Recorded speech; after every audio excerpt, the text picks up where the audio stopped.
مؤمن یکره الموت و انا اکره الاساءته. این مؤمن از این مرد میترسه. حقیقتا هم یک قاعده همی خداوند انسان که جان داده است این مرد میترسه. در صورتی که من همی نمیخواهم که اون بنده من مقصد همینطوری در غم اندوه بغلطه، در مصیبت بغلطه. ولون که اوخی تو اگر به شرطی که خونه ولنگو را چپه نکنی در جوش خونه درست و بینوی خوب ساخته نمیشه. تو زمین شدگار نکنی یگان حاصل در اونجا نمیشه. تو اگر به شرط صدف نشکنی گوهر داخلش گرفته و استفاده برده نمیشه. تو چورمغز نشکنی مغزش خورده نمیشه. انسان هم تو وقت شربت مرگ نچشه به جوار رحمت پروردگار نمیرسه. سبحان الله. हमारी خیام یک گویی داره میگه جامعه است که عقل آفرین میزندش، صد بوسه زی مهر بر جبین میزندش. این کوزگر دهر چنین جام لطیف میسازد باز بر زمین میزندش. عجیب میگه ده یک جامی بزه بی خشرویی که خواهی ببینی حواست میکنه این کوزگر ده اون را راست میکنه و اون میگیره در زمین میزنه مایدهش میکنه. این چه حکمت داشته باشه مقصد انسان خداوند به همین شکل و صورت زیبا خلق کرده است بو میگیره میزنه مایدهش میکنه. این چه حکمت داشته باشه.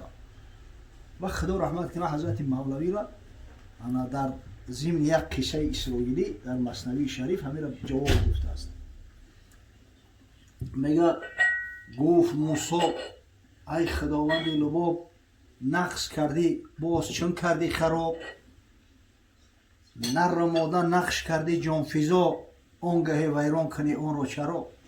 یک روز میگه حضرت موسی علیه السلام در کوه طور با خداوند مناجات داره راز نیاز میکنه. گفت پروردگار رو من همی شیر اسرار مرگ نفهمیدم. اوه ای که مردای زیبا زنای زیبا را خلق میکنی با این شکل صورتی که اوه مثل انسان یکون مخلوقی نیست در روی زمین. با همین را جانشون را قبض میکنی با میبرن در داخل قبر میمونن شو خوراک کرمای لحد میشوند. حکمتش چیه؟ حق تعالی گفت این پرسش تو را نیست از انکار و غفلت و ازدغا ورنه تعذیب و عتابت کرده می بهر این پرسش تو را آزرده می. خداوند در جواب میگه یا موسی من میدارم که این سوالای تو برای شک شبهه نیست، برای انکار نیست، لیک میخواهی که در افعال ما باز جوی حکمت و سر قضا. اگر به شرط تو به خاطر این کار میگفتی یک گوشمال سخت میدونی، اما تو حکمت و سر این همی آفرینیش میخواهی بدانی. پس بفرمودش خدای ذواللباب چون بپرسیدی بیا بشنو جواب. موسی یا تخم بکارن در زمین تا تو خود هم وادهی انصافی این. و وقتی سوال کردی بیا جوابش بشنو. زمین شدگار که یگان چی بکار، یگان زراعت بکار. حضرت موسی رو هم زمین شدگار کرده گندم کاری. میگه که انا چون که موسی کشتن شد تمام، خوشه هایش یافت خوبی و نظام، داست بگرفته مر آنها را برید.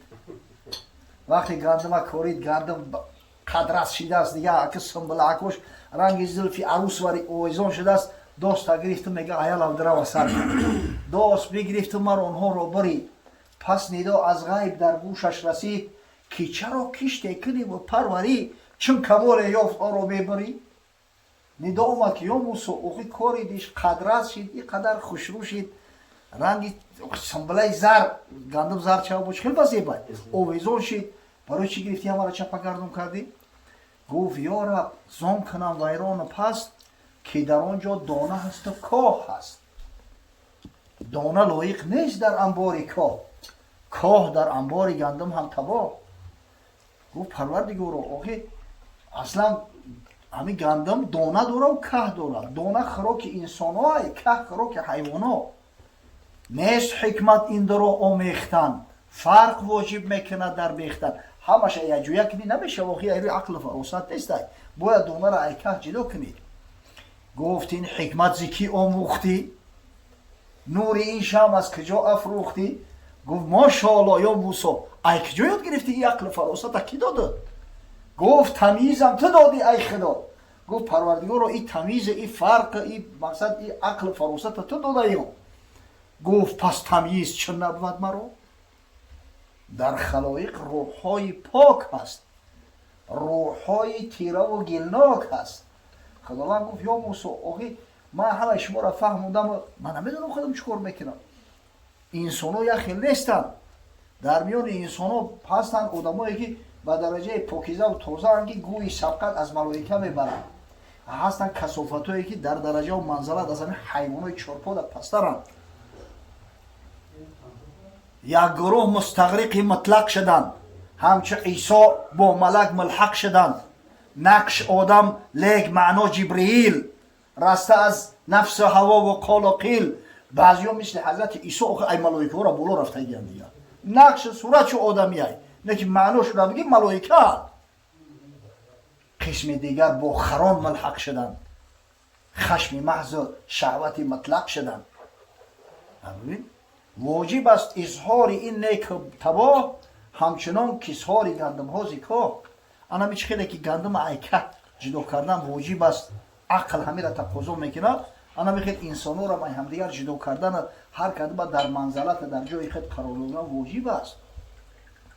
اصلا حکمت مرگ حیات همیه. الذي خلق الموت والحیات لیبلوکم ایکم احسن عملا. پروردگاری که مرگ حیات با او خاطر خلق کرده است که شما را بو آزمایه که کدام شما عمل خیر و نیک داره و کدام مقصد که سرکشی میکنه فرمایه میشه.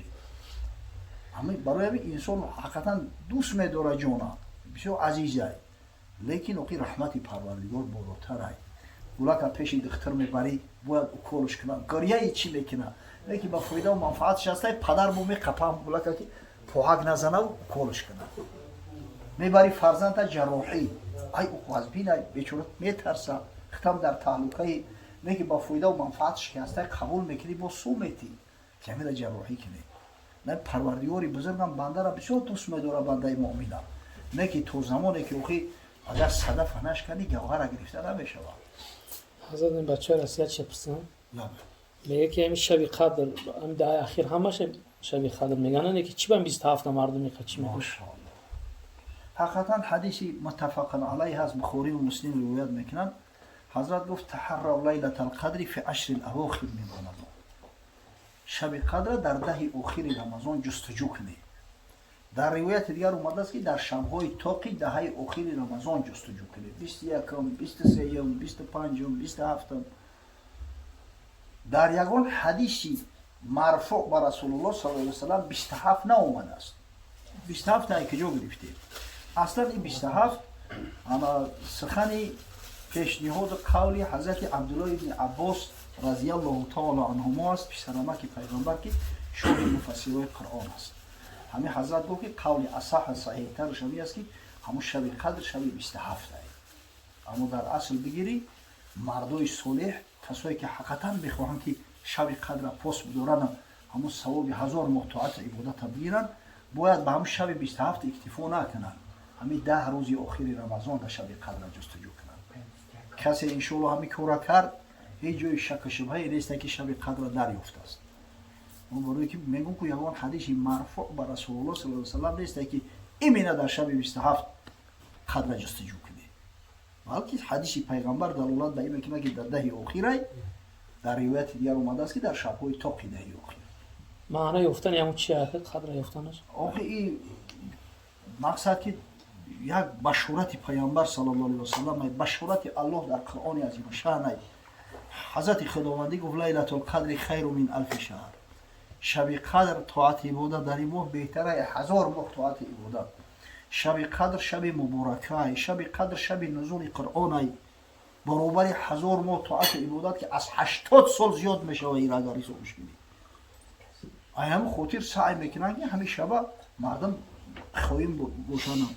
حضرت صلی الله علیه و سلم دو گروه از همو انصار به هم نظام میکردن. حضرت یک کمی ناراحت شد، گفت که من میخواستم شب قدر برای تو اعلام کنم، همین نزاع شما را دیدم فراموش کردم، برای همین در همین 10 اواخر جستجوش کنه. و ببین حضرت امت را تحریص کرد به خاطر عبادت بیشتر کنن. تنبلی نکنن، فقط هم یک شب انتخاب نکنن، 10 روز آخره مقصد که جستجو کنن. خود پیغمبر صلی الله علیه و سلم برای ما رو نمونه عبرت ہے آخی. حضرت در همین 10 روز آخر رمضان همیشه در مسجد اعتکاف میشیشت. ایزور سخت میبست. حتی در همین رمضان آخر حیاتش 20 روز اعتکاف شده میای. اگه هم یک شب قدر دیگر شب مقصد که اوقا اهمیت نداره یا عقل فراست نیست. میگم مسلمان حقیقی باید همین 10 شب آخره با قیام و با طاعت عبادت بگذرونه. خداوند حفظ کنه. پیرم واجعله لنا اماما و نورا و هدى و رحمه. پروردگار ثواب نورانیت تلاوت کلام بزرگت رو، ثواب این نعت نشیدایی را که ایشان قاری رو، ثواب این نان و طعام هایی را که صاحبای این منزل به خاطر شکرگزاری نعمتی تا از برای بندگان روزدار آماده کردند. اولا به درگاه بی‌نیاز قبول فرما. بعدا برسان به روح جمیع پیغمبران، خاصتا به روح رسول الله صلی الله علیه و سلم برسان و روح آن حضرت رو که واقعا جوانمردترین بنده های الله بود و جوانمردیش خاصتا در ماه شریف رمضان جوش میزد مثل بادی وزنده. از صاحب خانه، از بابای محمد یوسف، از مهمانان شاد و مسرور خوشنود و راضی گردان و از شفاعت آن حضرت صلی الله علیه و سلم برخوردار و مناسب ساز.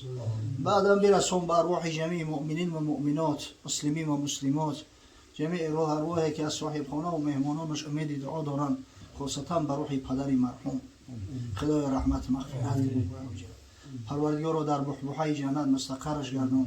انشالله اعمال نیک فرزنده و پیونده در عالم برزخ عرضه می شوند، خاصتا در ماه شریف رمضان و روح آنانی که بعد سر خط فرزند نبیروی خوب صالح مؤمن مسلمان و صائم و قائم باقی گذاشتند در عالم برزخ همیشه شاداب است. انشالله روح پدر محمد یوسفی ما را من یقین دارم که انشالله از اعمال نیک فرزند در عالم برزخ شاداب است. پروردگار رو از دیدار بی‌مثالت، از شفاعت حبیب محمد صلی الله علیه و سلم برخوردار و نصیبش گردان. خدایا فیض و برکات خیرات و حسنات خویش رو در این خاندان، در این محله، در این شهر دیار، در خاندان برادرایی که دست به دعا برداشتند نازل فرما. خدایا مشکلات مسلمانان را آسان گردان. پروردگار رو به خاطر این ساعت که انشالله قلب گواهی میده که ساعت اجابت دعاهاست، ارواح گذشته هامون رحمت و مغفرت و بیماران و شفای کامل و عاجل عنایت فرما. پروردگار رو به محبوس و آزادی کامل و عاجل نصیب و روزی گردان. به فرزندان را صاحب فرزندان خوب صالح صالحه، به زنان را صاحب زنی صالحه گردان. پروردگار و فیض برکات خویش را در ملک سرزمین در خاندان مسلمانان نازل فرما. عاقبت امور ما به خیر انجام ده تا رمضان دیگر بندگان صائم و قائم تا در پناه امن عصمت محفوظ دار. ربنا آتنا فی الدنیا حسنه و فی الاخره حسنه و قنا عذاب النار.